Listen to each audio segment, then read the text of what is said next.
Hello, friends. So I will just pin up my presentation and introduce myself as well. So I am Micah McCall-Nicholson. I use she and they pronouns, and I am currently the program associate for Quaker engagement at FCNL. So I started with FCNL last September, a part of one of their young adult programs, their young adult fellowship, previously known as internships or FCNL interns. But I have the honor to continue working with FCNL over the next year. Most of my work is around organizing Quakers and some of our other interfaith partners to get involved in our democratic processes and some of the work that we're doing on Capitol Hill. And that's a little bit about my work. I also just wanted to introduce myself as a Quaker as well. I was actually raised a part of Media Monthly Meeting, which I know is relatively close to Arch Street compared to other meetings across the country. And also, since we're going to be talking about some Quaker advocacy and Quaker lobbying, I want to preface this by saying I am not a natural lobbyist. I am drawn to way more informal ways of interacting with people, and my background is in education and social work. But I do this work with FCNL specifically because I feel called to do it and to connect my faith to something bigger, bigger than just my own experiences of people and with other people, and because laws and policies shape how we all live together. So that is a little bit about me. I realize my presentation got started a little bit before I was expecting it to, so I apologize for that.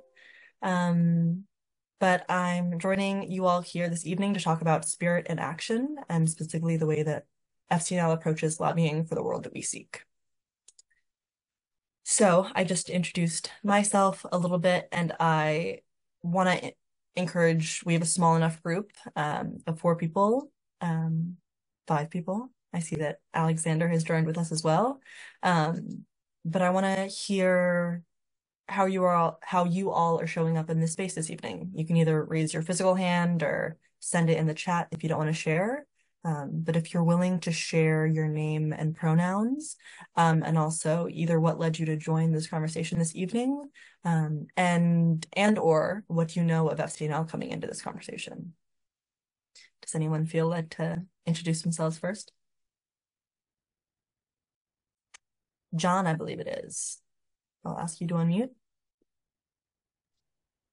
Hi, Micah. I'm John. Hi, everybody. I know the other people. I was interested in Friends legislation a few years back. I'm relatively new to the meeting. I'm a new member. I came aboard October 15th. So I'm still learning a lot about Quakerism. I danced around Quakerism for quite a few years and before making a commitment. So I want to see how this part or this aspect of Quakerism is coming along, and maybe there's a niche for me to do something productive or proactive. Thank you. And he, they pronouns. You're sharing, Don. Is anyone else willing to introduce themselves? My name is Ray Cook, and I've been a Quaker for 35 years, and I'm very happy to be a Quaker. I'm very happy with my Quaker experiences, my Quaker friends, my Quaker activities, and I'm very glad to be here tonight. Do you have any experience or knowledge of FCNL before coming into this conversation, Ray?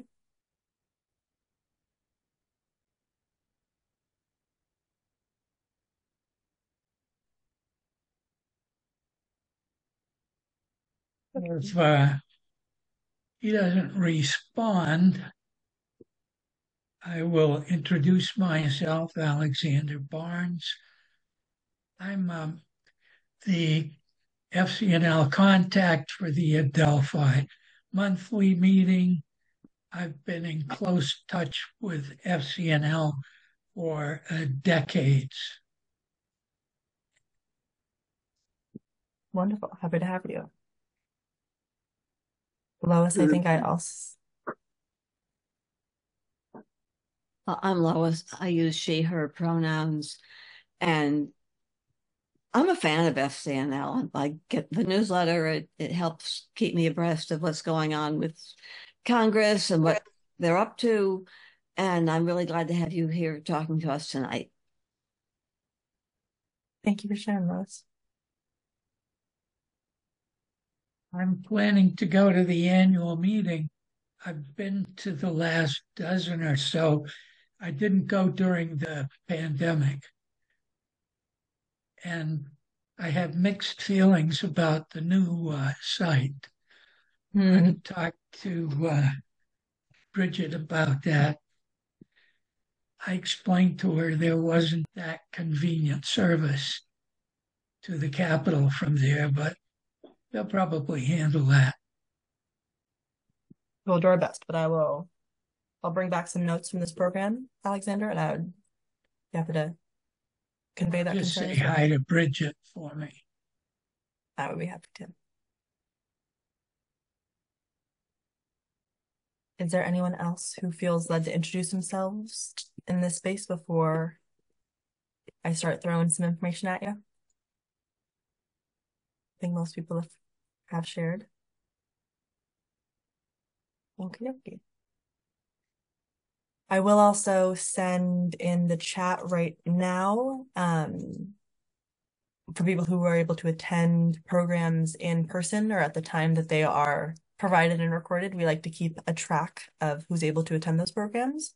So this is a virtual guest book that we use to keep track of who's able to collect the information as it's being shared, although I know some friends like to watch the recordings of these videos. So I also want to give us a little bit of an outline for the plan for the evening so you all know what you are getting yourselves into. I'm going to share a little bit about FCNL, about our history, and then a little bit about what Quaker advocacy is, some of the roots of Quaker advocacy and some of the branches of how it's showing up in the world today. And then specifically FCNL's approach to lobbying and Quaker lobbying. We take a particular approach founded in Friends' values, and just to share with those in this community about what that looks like and how you can get involved. Also, depending on timing, there's a couple of really impactful stories that I've picked up over the last year working with FCNL, and they really characterize what spirit and action specifically in the advocacy realm looks like, and I want to share those all with you. Then throughout the program, if you have any questions, feel free to either raise your virtual hand or send a question in the chat. Lois or Susanna, if you see that there is a lingering question that I have not picked up since I'll be seeing mostly the presentation, feel free to unmute and share it. But I do ask that Susanna or Lois is the one to kind of clerk those questions out of the chat if I miss them. But then we'll have a little bit of structured question and conversation time before I close up with some upcoming opportunities and events for people that they can get involved with. How's that sound, friends? Thumbs up? Well, that's the plan. Okay, so to start for this evening, I know that friends can come into information sessions like this with a wide variety of experience. We have one Quaker contact and other friends who are possibly just starting. But to share about FCNL, the Friends Committee on National Legislation, or FCNL, is a national nonpartisan Quaker organization that lobbies Congress and the administration to advance peace, justice, and environmental stewardship. It was founded in 1943 in Richmond, Indiana, actually. And it was based on Friends' values wanting to show up within federal policymaking and doing so in an organized manner that I'll get into in a little bit of detail later on in the presentation. But as I mentioned, we work specifically around Friends' values of peace and justice and environmental stewardship. And we talk to Congress to pass laws and make changes in pursuit of those values. And although FCNL specifically is the lobbying organization, we have also FCNL Education Fund and FCNL's Friends Place on Capitol Hill that does a lot of our community engagement and civic engagement work, which helps us work with people of all ages and backgrounds and beliefs. And although we're a Quaker organization, we pride ourselves on not working just with Quakers. We have a lot of interfaith coalitions and partners that we know we need to do this work successfully with. So with that, I want to share some of our FCNL legislative priorities for the upcoming year. These legislative priorities change every 2 years with every new Congress. We go through the priorities setting process that we are actually in the process of conducting right now. So we asked a bunch of Quaker meetings, Quaker organizations, Quaker schools to tell us what they find to be the most important issues for us to be working on within the legislative and political landscape currently. And we collect all 250 plus responses that we got this year. And currently our policy committee is reviewing those in great detail and finalizing them, and they'll be shared at our annual meeting in November. But our priorities for this year, after we've done that whole process for the 118th Congress, we're looking at priorities of ceasefire in Israel and Palestine with the ongoing war between Israel and Hamas. We are looking to expand the child tax credit, which helps pull millions of children in the United States above the poverty line. We're also looking to rein in wasteful Pentagon spending. That is the issue of our advocacy teams for the upcoming year. They'll be advocating for that issue, as I said, for the next year. And then also, we are still having a priority around creating a Truth and Healing Commission on U.S. Indian boarding school era policies. And there has actually been some movement in Congress that I'll give a little bit more detail on. That'll be in the next week, which we're really happy to be hearing about. So as I mentioned, FCNL was started in 1943 by a group of 15 Quaker organizations. And to honor that momentous 80-year anniversary, we put together this video, FCNL 80, an insistent voice for peace. So I want to share that with you all this evening, since it really gives a great background and look forward to how we're going to continue our Quaker advocacy in the world today. And Lois, I'm going to be looking at you. Can you give me a thumbs up if you can hear sound all right? Thank you. 80 years. 80 years. 80 years. 80 years. 80 years. 80 years. 80 years.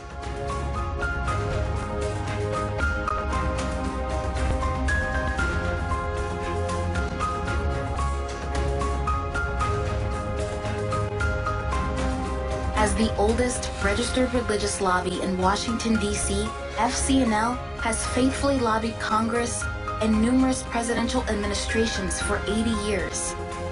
FCNL is composed of the Friends Committee on National Legislation, the FCNL Education Fund, and Friends Place on Capitol Hill.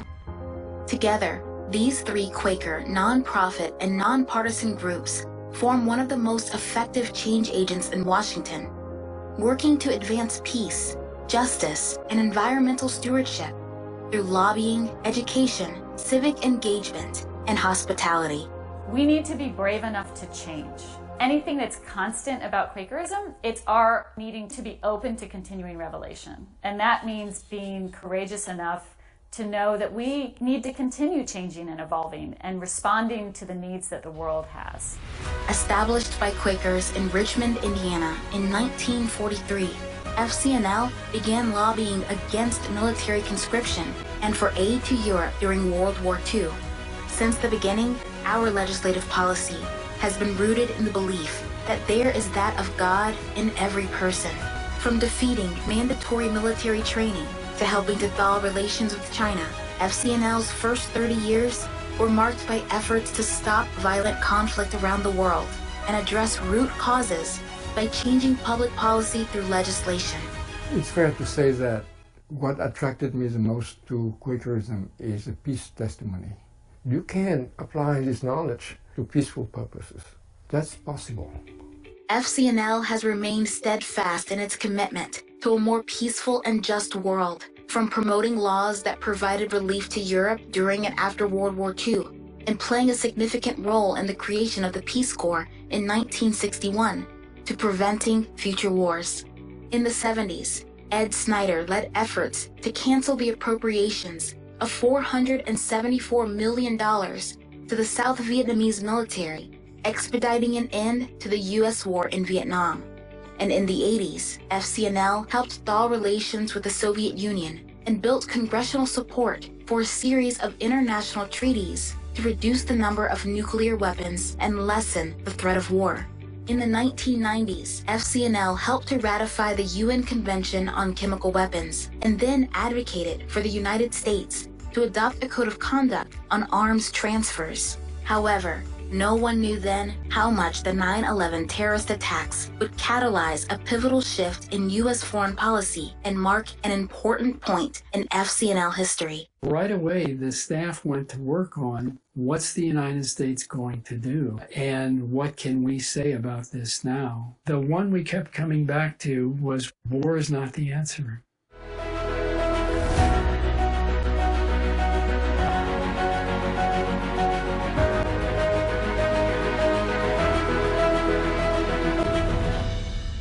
Repealing the authorization for the use of military force clearly was central to the work that FCNL has done, and working with Congressman Barbara Lee was really rewarding. And it was rewarding to work with that office, and her also to see how relationships with other members of Congress developed, and also how FCNL Advocacy Network cultivated and instructed and helped those members of Congress understand why it was in the benefit of our country to repeal that authorization of use of military force, and how it was really good governance for Congress to take back the authorization. In March of 2023, the Senate voted to repeal the 2002 authorization for use of military force against Iraq, a historic moment for FCNL advocates nationwide.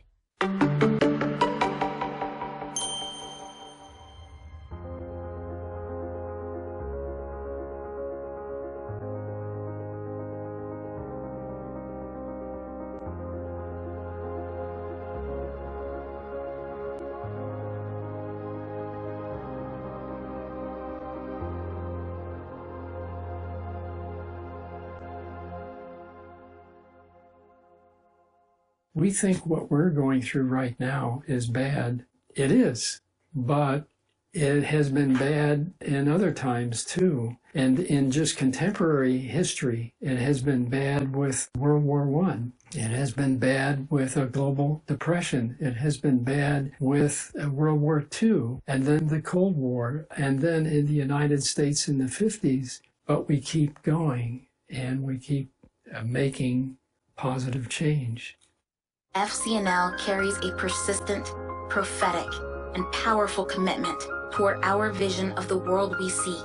The wonderful thing about this poem is that it is a statement of mission that concisely shows the intersection of all these different important issues that not only Friends care about, but people everywhere in the world care deeply.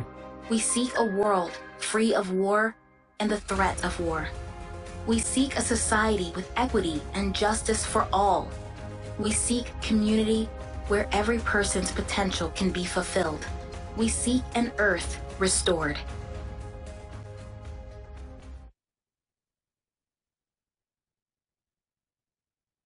So friends, I will be more than happy to share that link. There's actually about 8 more minutes of that video.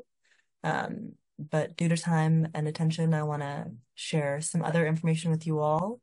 But that video is a great summary of the work that we have done and are continuing to do, and also encourages us to keep moving, as was shared by one of the previous FCNL General Secretaries. So we referenced the World We Seek poem, but we also have 3 theories of change at FCNL that ground us in our work. The first of which is relationship building, We recognize, and in connection to our Quaker faith and values, that there is that of God within every person that we meet with, whether that's a congressperson, one of their staffers, one of our coalition partners. And we recognize the need to be building relationships and honoring that piece of God that is within every person, no matter where we're going or what we're doing. In addition to relationship building, we are also focused on deep listening. So as we enter into these various spaces, we recognize that there are issues or items that we are bringing to the conversation, but in order to really move forward and to enact meaningful and long-lasting change, we need to deeply listen to what other people are bringing into the space, what their perspectives are, what their values, and really honoring that within these difficult conversations. The third kind of seed for the way we go about our change making, whether in Quaker advocacy or within lobbying specifically, is storytelling. One of my colleagues uses this phrase that gives me chills almost every time she uses it, which is, an office won't remember what statistics you shared. Even though public policy is ran by statistics and by numbers and facts, what a congressperson or what their staff will remember is the way you made them feel. And we have found that by sharing constituent stories, having them share their stories, not paraphrasing what's going on, not trying to tell other people's stories, but by telling the stories and perspectives that they themselves have experienced and the way they know that these policies are influencing them in their lives, that is how we are going to enact change, by reminding policymakers and those in the government and who hold power to act on behalf of those constituents that they are representing. So the video referenced the World We Seek poem also, that we seek a world free of war and the threat of war. We seek a society with equity and justice for all. We seek a community where every person's potential may be fulfilled. And we seek an earth restored. So this poem is not only our mission statement as an organization, it is also connected to our statement of legislative policy for our lobbying organization. I want to share this link with you in the chat. So the world we seek, specifically our legislative policy statement, used to be a physical pamphlet, but now we've made some updates following and added some added language around reproductive health care and abortion as of annual meeting last year. So the most up-to-date version is this online version, although that we still have physical copies. But this outlines every single policy stance that we have, whether it's from migration, sorry, whether it's from migration to our approach to Middle East policy. The air just got very dry in here.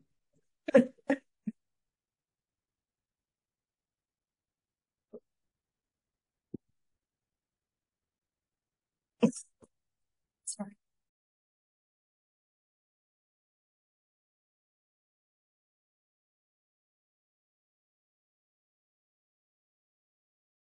It's tickle season. Sorry about that.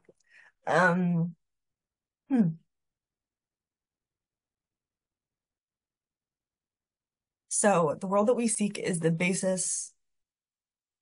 Give me 1 second. I'm going to open my door and let some humidity in. So while we're waiting for Micah to come back and recover her breath, does anyone else have any comments to make? The FCNL had a wonderful workshop in Philadelphia a few years ago, which was essentially they wanted meetings to have a FCNL contact to write letters during the coffee hour. Okay, are you better now? Can you continue?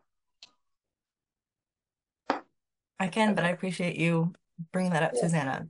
And actually, as I was going to finish up this slide, just about how this is the The world we seek, in addition to the theories of change, is the basis of how we lobby.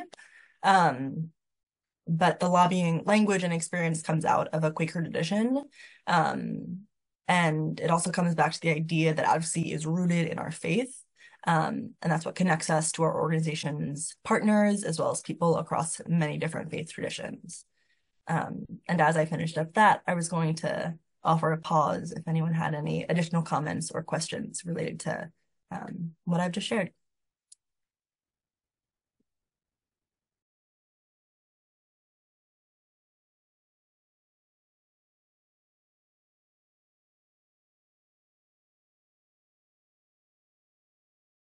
I don't see any, but if anything pops up, please put it in the chat or share it out.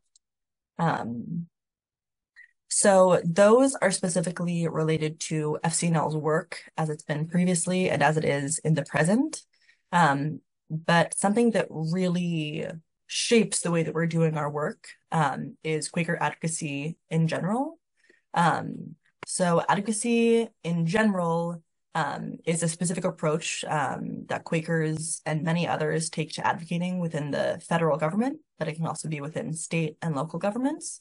So advocacy is when you're talking to someone who holds power and trying to, very happy, and trying to change, enact change for something that you want, whether that's a specific policy or position change or a larger scale social issue. So it's shaped by history of friends and current institutions. So I'm not going to preach to the choir here and talk about Quaker values, but it's really grounded in Quakerism as an experiential faith, about a person's relationship to the divine, and also continuing revelation. We see that things within the political landscape change, and mindsets develop, and these big scale shifts can happen. And Quakers are situated very well to adapt to those changes and adapt policy and legislative solutions to meet those as they come. So Quakerism being founded because of religious persecution has led Quakers to live out their faiths in new and sometimes challenging ways for the institutions that do exist. So we see that within current institutions, Quakers have been drivers for social change. And even though worldwide Quakers mostly identify as Christian, we recognize that the systems and policies functioning within the United States are still sometimes not representative of our faith and dedication to living faithfully for the values of Friends. So we're working to change these systems. We've seen Quakers do a lot of this over the past 80 years and beyond. And whether that's from our Quaker faith specifically or the processes that early Friends and Friends in the United States have gone through, we've seen them be bringers of change. And you see the yellow is kind of where we see the roots and the history of Quaker advocacy being founded from. And then once we get into Quaker advocacy, there are many different branches that one can take. Operates within the lobbying and organizing branches of Quaker advocacy, but direct action, so doing things with equate or educating, like a program like this, or all other forms of Quaker advocacy that are necessary to enact meaningful and sustainable change. So FCNL's approach, as I mentioned, is mostly lobbying, FCNL specifically as our lobbying organization, but our FCNL Education Fund and Friends Place on Capitol Hill does a lot of the educating and the organizing as well, which helps sustain a movement. So some common Quaker beliefs and values in FCNL's approach, as I mentioned earlier, seeking that of God in everyone. It's not something that you find sometimes in a lot of lobbying or legislative spaces. Some people just want to get things done and go straight to the issue. But by slowing things down and seeking that of God in everyone that you are interacting with, even if it's difficult, even if you have completely different viewpoints on an issue or throughout your whole ideological stances, still trying to find common ground has been transformational for FCNL's work. Relatedly, committed to working with everyone and building relationships, no matter what their identity is. FCNL has found a lot of success from both party aisles and found nonpartisan solutions to be the ones that really last. And also speaking truth to power and witnessing. We find that sometimes Quakers do not have all of the experience, and that we can't speak to some of the issues that we want to be advocating for, but by bringing others into the space, by letting them share their voices, we can witness how to do this work in community. And we can uplift the fact that we as staff or as a Quaker community cannot speak to those circumstances, and not try to speak on behalf of them, but witness their faith in action as well, whether that's explicitly or whether that's implicitly by them just showing up truthfully as themselves. Also within the political world, we know that there are a lot of challenges around this work, and some roadblocks to progress, but we would not have been around for 80 years if this, and we also would not have been around for 80 years if this work was easy. And even if our goal is to hopefully work ourselves out of a job, for the time, this work being led by a Quaker commitment to ongoing change and adaptation is where we have found sustainable ways and way opening for us to be situated well when lanes do open. So when you think of it in continuing revelation and by positioning ourselves to do right action, no matter what people on the Hill are telling us, no matter what movements are sparking up, we stay grounded in those things that we know we are well situated to do. And like some of the things that have happened over the past year with political divides and some of the conflicts within the Middle East, we have been steadily working around that work. So now when things really do hit the fan or become big issues being talked about on the news or among communities, we're able to provide the resources that are available. I also want to send in the chat, there's some other resources that we use a lot at FCNL, but one of which is a theological guide on Quaker lobbying. It's one of the first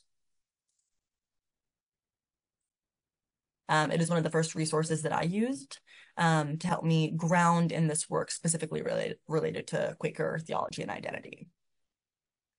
Does anyone have any questions about FCNL's approach and our grounding within Quaker perspective and ideologies?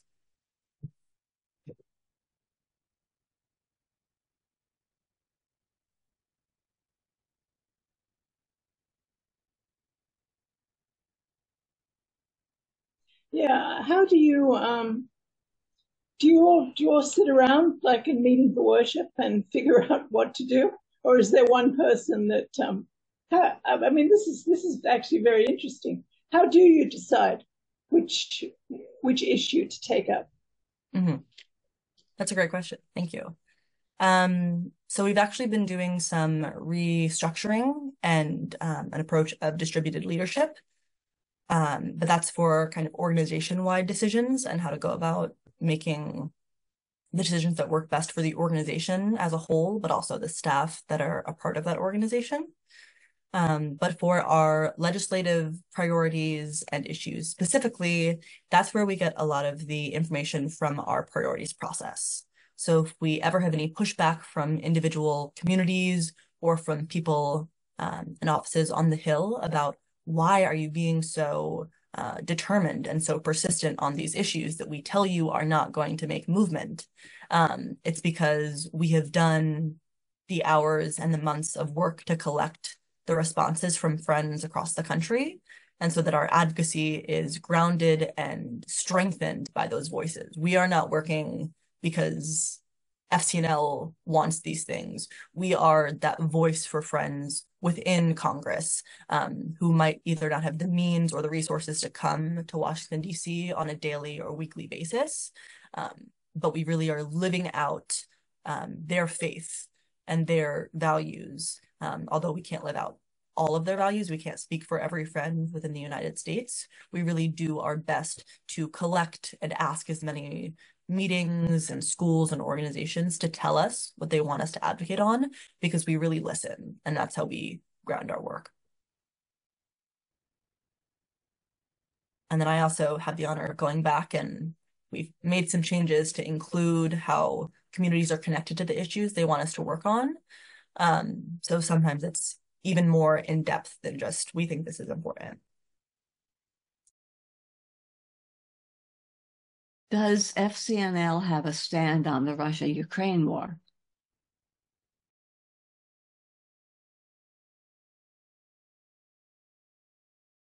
We do, and I'd be happy to send you more information after we have a lot of our legislative asks and our peace building staff. I'm sorry, I keep getting fits of coughing.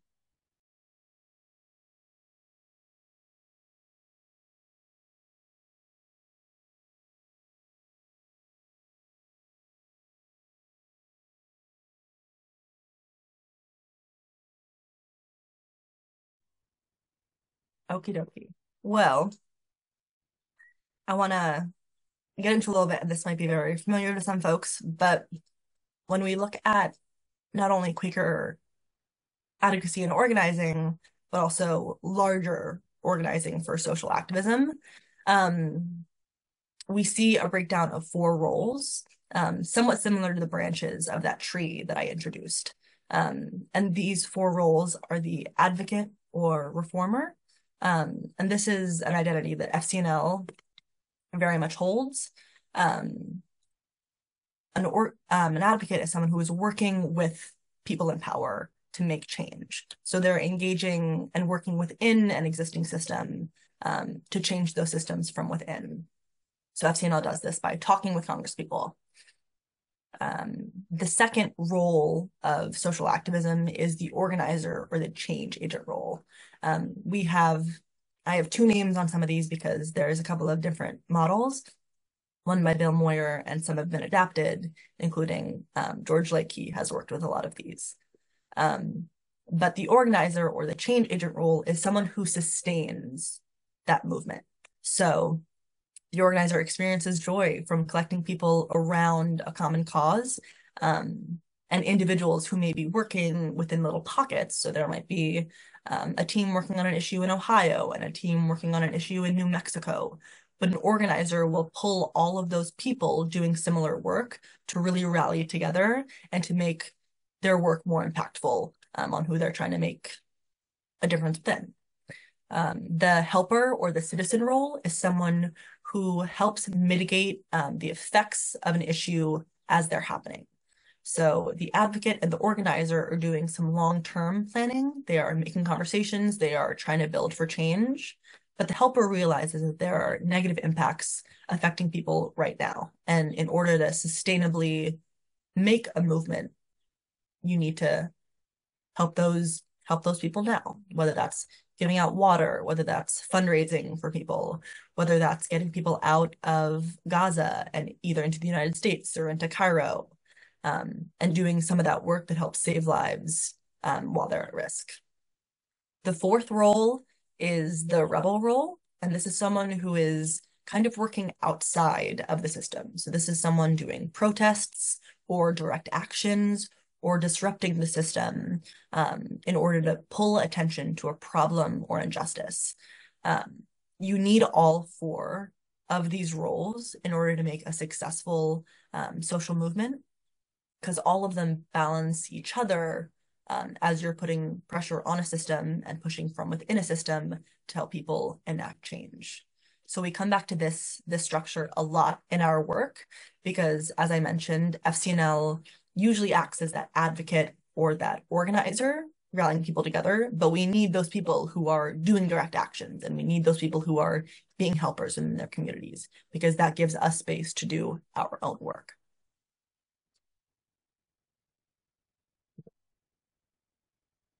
So since I've been talking a little bit, although we've had some questions, discerning where you fit in, either to the four roles of social activism or whether you fit into Quaker advocacy's branches, is a discernment of your own gifts and leadings. Sometimes someone will operate within a lobbying or an organizing lane, but they can also shift in and out depending on what a situation calls. So I want to get a sense if anyone has done this work before. And I know we have somewhat of a small group, but happy to hear from who is here. But I want to see if anyone has met in person or online with an elected official or staff.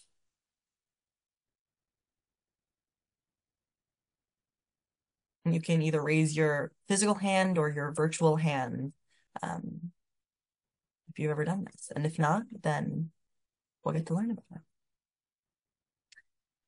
What about if you've written an email or called an elected official? I see Lois has done that. Absolutely. Absolutely. Every time I'm sent. You know, I told you I'm in Puerto Rico. I go to 1, 2, or 2 rallies a week for Palestine, which it really seems like we're spinning our wheels. But yeah. So those are both kind of within the lobbying area. Who's attended a protest or demonstration? Oh, yeah. Yeah. Of course. They're fun and they're very community building, but those are within the direct action and rebel role.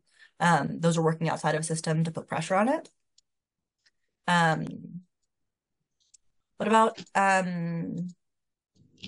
any of you organized in your community for change? I know Lois has, since she called me here today. Have I organized my community?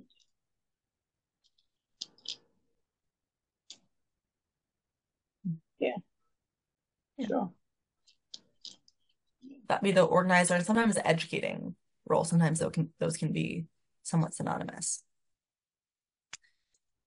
So I wanted to get into a little bit more specifics. We've got about 15 minutes left about specifically Spirit in Action and some stories of advocacy. I said that FCNL, one of FCNL's theories of change is storytelling, because we realize that stories are what actually propel people to be reminded that these are humans behind policies and the impacts.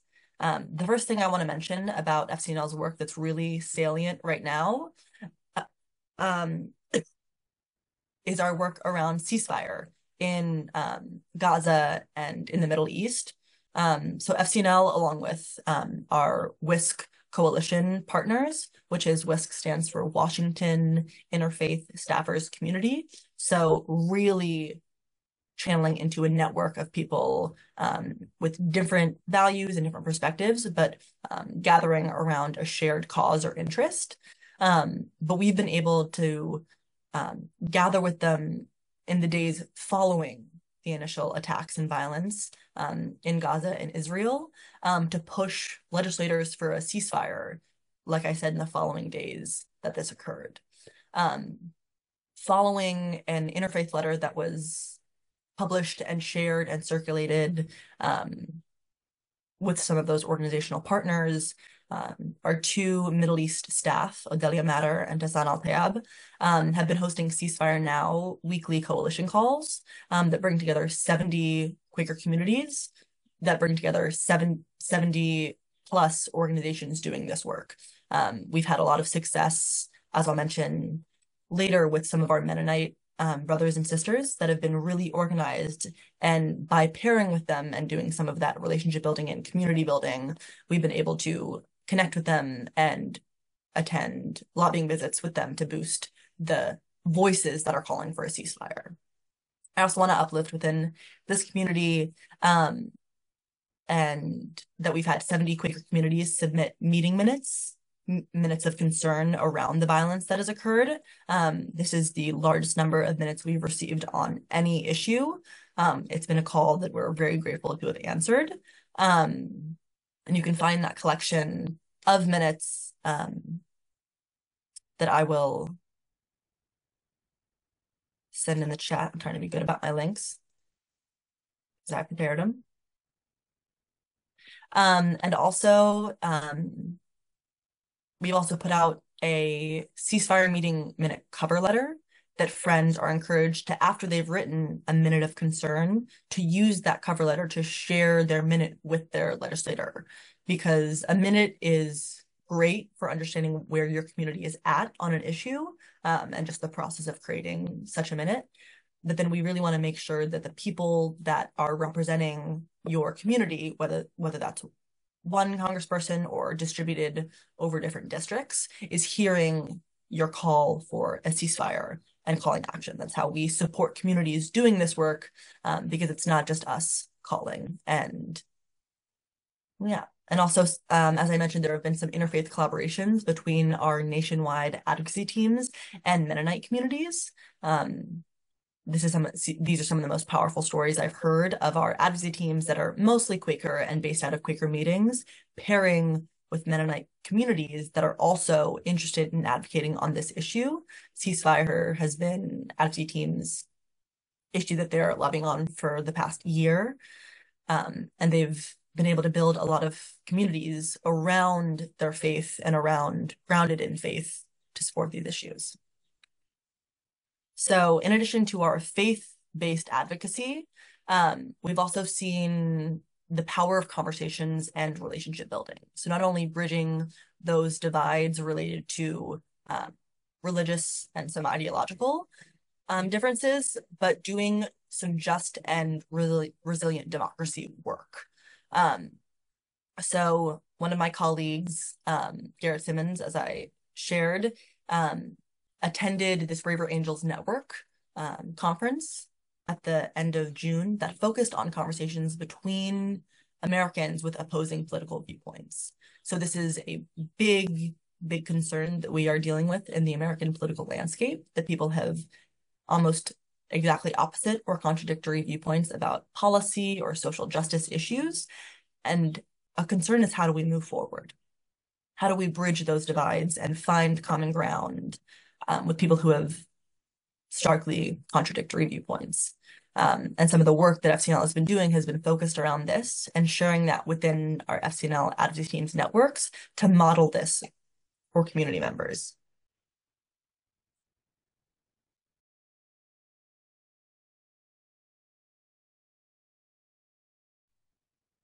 Yes, that's been a wonderful program that we've actually just started piloting after some listening tours that we did over the last year.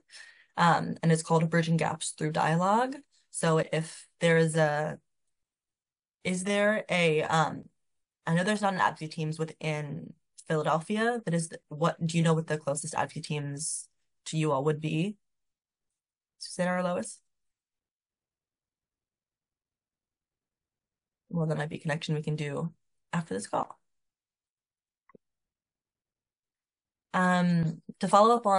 To finish out on some of these stories, one thing that's been difficult for me working within FCNL is this long-term change.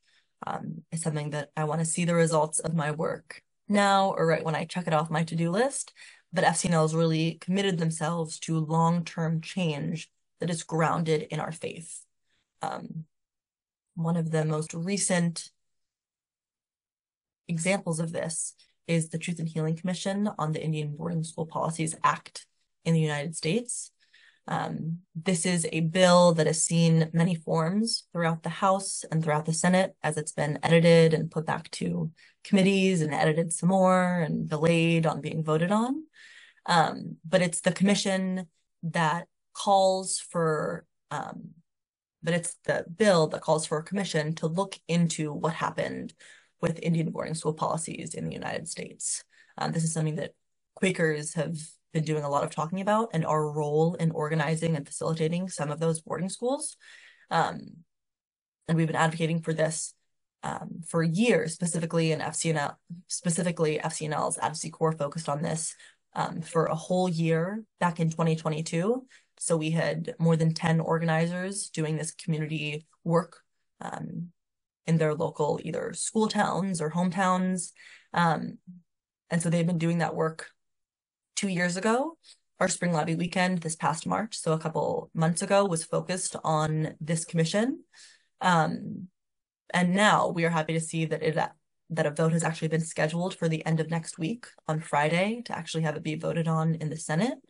So this is a great example, and we can see that the work that's gone over the past 2+ years, but sometimes this work takes longer than that. It takes decades. And being grounded in faith and being grounded in our actions showing up no matter what's going on the Hill, adjusting sometimes, but still showing up for truth-telling and for restorative justice is how we continue doing this work and finding those successes along the way.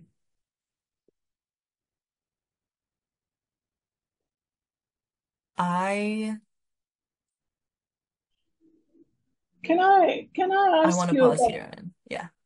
Can I ask you about how what your relationship with AFSC is? And I know that they're more international, but it sounds like FCNL is both national, state, international, local. Right? I mean, that's a great clarifying question. So FCNL specifically focuses on federal legislation. So that's legislation that is happening within national Congress, but we see that the trickle-down effects of our work impact state and local communities as well. Our relationship with AFSC is strong, but we do work on different issues sometimes. So my predecessor, Bobby Trice, was doing some calls with AFSC's previous Quaker engagement director before Brian Blackmore. So there is some overlap, especially when our priorities overline with their priorities, but we work more so in parallel to them and supporting calls that they're doing and supporting work that we're doing. But it's really a balance of back and forth. So there's no organization then, no Quaker organization that's working on the state level. No, and I'm not sure if that's because each state has their own body of Congress. So I'm not sure if that would then apply to monthly meetings or to yearly meetings, but even within a yearly meeting, we see that it would be hard to say one way to do something because of those differences. Yeah. We have about 5 minutes left, so if any other friends have questions, I encourage you to ask them now. The last part of this presentation is me sharing about upcoming opportunities for friends to get involved with if they're interested in any of this work, but I want to leave space for friends to ask any questions if something's specifically coming to mind.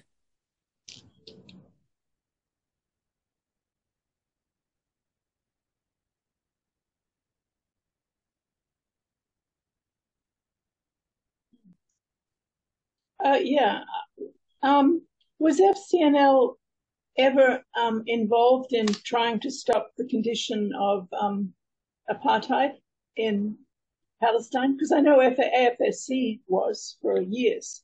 They've been, and so of course is Amnesty International. But is this a recent thing with FCNL? So we've had a Middle East policy portfolio, or at least I'm trying to think of when it was started, but that's been one of our top policy portfolios that we've had staff on. So we've done some work with the original apartheid back in the 40s. But I can't speak to the specifics, so I don't want to misinform anyone. Well, that's actually good to know. Yeah. I will actually mention it now since you brought it up. We will be having one of our Quaker Changemakers events this upcoming Wednesday. That's going to be about students uniting and college campus advocacy over the centuries. And I believe that Jim Kaysen will be sharing about some of his organizing work on Earlham's campus back in the 60s and 70s around the apartheid.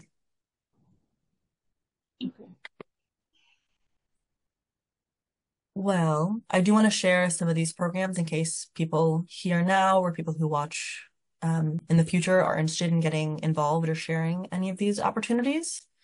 Some of our most robust programs are part of our young adult programs.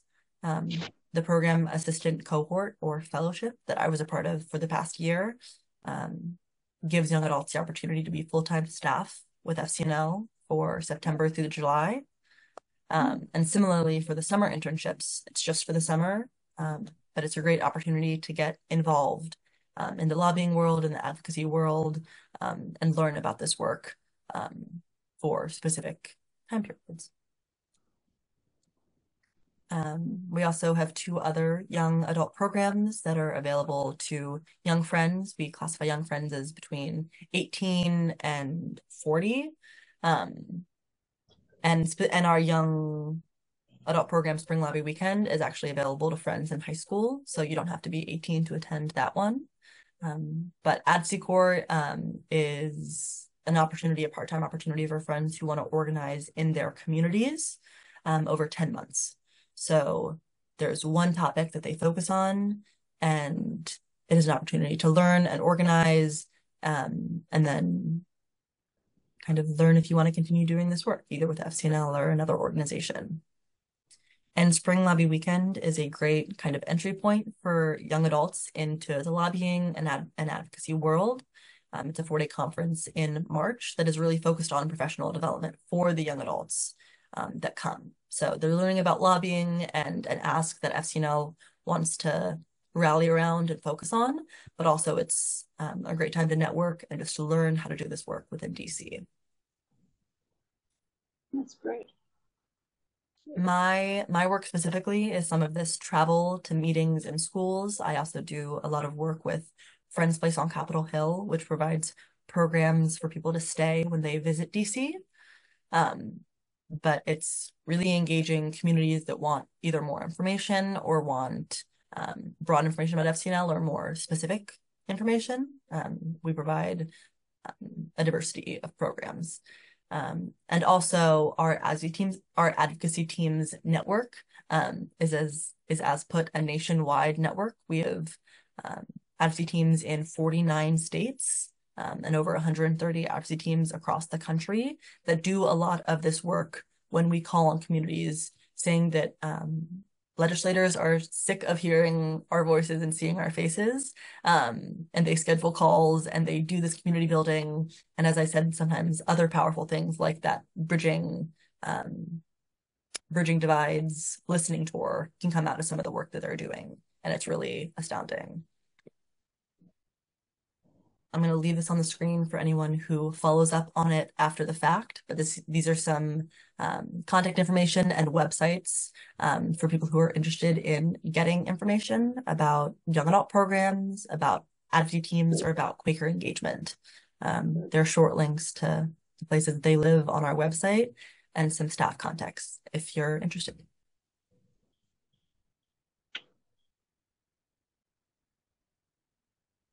Do you still look for point people at each meeting?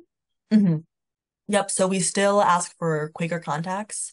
That was a priority that our Quaker engagement team was picking up last year, but with some staff turnovers, it's we're more so focusing on the programmings that people ask us to do. But it's a continuous thing about asking if someone has vacated the clerkship or vacated and moved to another meeting. So yes, we still look for point people who can deliver some of the information that we send out, either in the monthly newsletter or in specific asks that we push out to Quaker communities. That's great. Yeah. It's all about education, isn't it? Yeah, that's originally why I was drawn to this work. My background, as I mentioned, is in education and social work. And our Quaker engagement work is very much overlapping between the lobbying, but really pulling more people into that work. I was very intimidated with lobbying with DC and Capitol Hill when I first started. And I think still a little bit, since I get the joy of working with community members and constituents most often in what I do with my work. But seeing people light up, especially young adults, when they have their first experience lobbying, and it's not as scary as they thought, and it's empowering, having their voices be heard by people who are making decisions, is one of the joys of my work. Yeah. Well, friends, to finish up, this won't be evergreen, but it's useful for friends that are in attendance tonight. We do have some upcoming programs that I invite you all to attend if you are able. One actually is evergreen, which is our Witness Wednesday Silent Reflection, which is every Wednesday from 5:15 to 6 p.m. Eastern Time. So that's something that I host with a group of about 25 to 30 people coming out every Wednesday evening, and it's a really beloved community that I would encourage you all to attend if you're able to. We also have our monthly Quaker Changemakers event, Students Uniting Then and Now, that I mentioned a little bit, which is going to be a panel with 4 intergenerational organizers. So from the 60s and 70s to current organizers working at Georgetown on ceasefire and disinvestment. It's going to be a great discussion where they're going to talk about how they're doing this work and how it relates to FCNL's work as well, and FCNL's values. Then we've got a Light in Gaza book club online, and let me send these. I will send these as soon as I stop screen sharing and make sure that everyone can have the links, and I'll follow up with Lois as well so they can be shared. Because there's an event on August 1st. That's a wonderful book club that our friends at Friends Place on Capitol Hill are hosting. And then an intro to advocacy with FCNL. So if anyone within your community has never lobbied before and is interested in what that process looks like from a Quaker perspective, that's a great way to get your foot in the door and to learn more. Our advocacy team's friends host those, and they are wonderful. And I know Alexander mentioned it at the beginning, that he's attended some of our annual meetings over the years. And as of end of last week, our registration for annual meeting is up. And our theme for this year is advocacy that never gives up. So we're seeing a lot of frustration with what's going on with politics these days, and trying to be that grounding force for people who still want to get involved and are frustrated, and honoring that, but knowing that our advocacy efforts never give up. And that is all I have for you today, friends. Are there any final questions before we log off? Yeah, I'm interested in I'm interested in how everyone works together. Okay, because it sounds like you're working with EQUAT one way or another. You're working with meetings. You're working with AFSC. What other organizations are you working with? And how do you all... AFSC puts out these enormous reports, the same way as Amnesty International. Do you do that too? We do. We actually just put out a policy report on violence interrupters and community violence interruption work. So, which I can share afterwards. But I think the short answer to your question, Susanna, is that depending on the issue, we work with a lot of different organizations, whether that's within that Washington interfaith staffers community that we see working within Washington, D.C. on these issues from an interfaith perspective. And then we also have the nationwide network of Quaker organizations doing this work alongside one another. And it really relates to the 4 roles of social activism diagram that I shared. FCNL can't be organizing as many of those direct actions or even education on specific topics that other organizations can be. So it's kind of a balance of how do we stay true to what our strengths are as a lobbying and organizing organization, and also support the work of other organizations and look for places where our work can overlap. Yeah, I could see that it would be very easy for I mean, there's so many things going on. I could see it'd be very easy to become overwhelmed by being involved in so many different issues. I mean, do you have like a mathematical formula? 5 issues a year or something like that. I mean, how do you not get overwhelmed? I found the way that staff do not get overwhelmed is actually going back to the priorities process, is the stressful time for figuring out what our work is going to look like happens from April of, so it started in April of this year, is when we closed submissions for people to submit their priorities. So it's from April until November that our policy committee does really laborious, important work, combing over all of the details of the submissions that Friends meetings or organizations submit. And that's why we've actually started asking Friends to explain what their connections are to the work.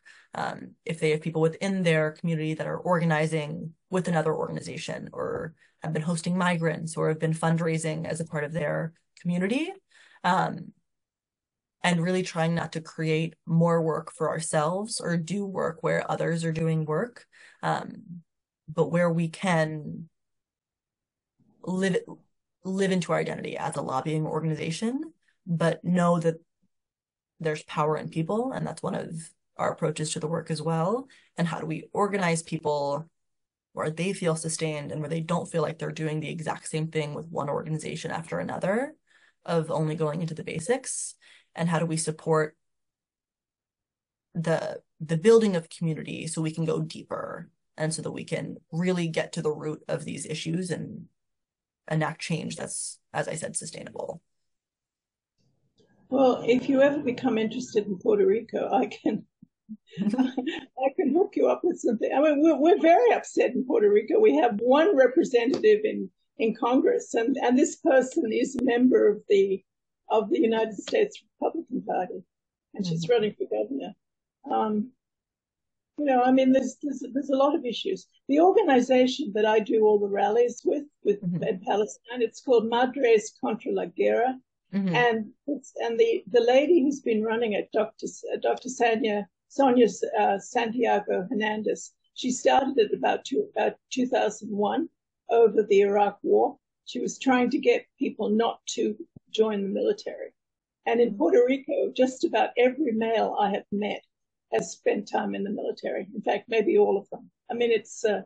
She said she became interested in pacifism. First of all, her husband was in Vietnam, and then her son was in Iraq. She became interested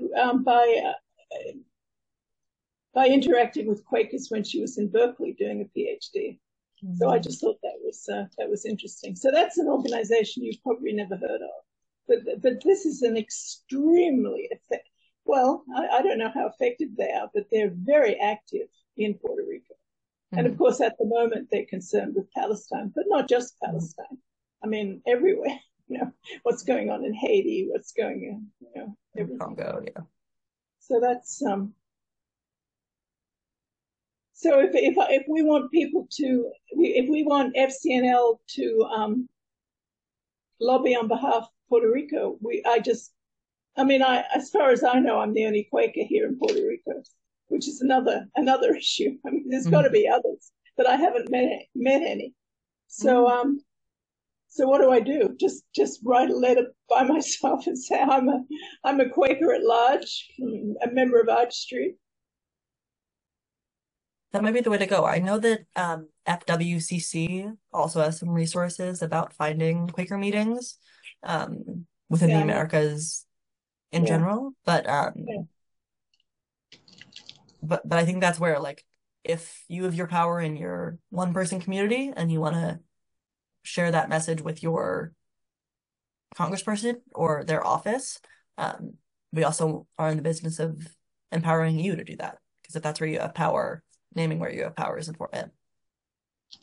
Oh, that's interesting. I mean, my congressperson is in Camden County, New Jersey. His name's Donald Norcross. And of course, Camden County has an enormous Puerto Rican population. That's actually good.